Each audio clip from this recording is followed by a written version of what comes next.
Hello friends, तो एक हफ़्ते से हमारे वहाँ हो रही थी लगातार बारिश और दिन के टाइम पे अभी रुकी हुई थी बारिश।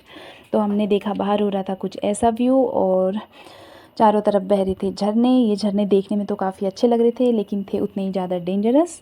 तो फिर मैं चली गई थी खेत में, मुझे लेके आनी थी गाय के लिए घास। तो फिर मैंने फटाफट घास काटी और मैं आ गई थी घास लेके घर। घर आके मुझे हो रही थी बोरियत, तो फिर मैंने सोचा क्यों ना बारिश में गर्मा गर्म पकौड़े का मज़ा लिया जाए। तो फिर मैं लगी थी अपनी प्रोसेस में और प्याज काट के फिर मैंने बनाई पकौड़ियाँ।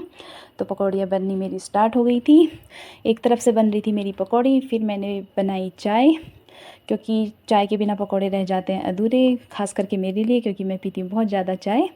तो फिर मेरी एक तरफ से चाय और पकौड़ी दोनों बन गई थी और पकौड़ी मेरी एकदम बनी थी क्रिस्पी सी, जो देखने में भी एकदम क्रिस्पी लग रही थी और खाने में भी बहुत ज़्यादा अच्छी हो रही थी।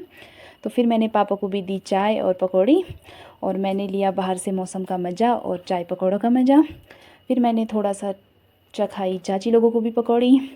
फिर मैं वहाँ चली गई थी और मौसम देखा तो फिर भी बारिश बंद तो थी लेकिन ठंडा बहुत हो रहा था। फिर मैं चली गई थी खेत को।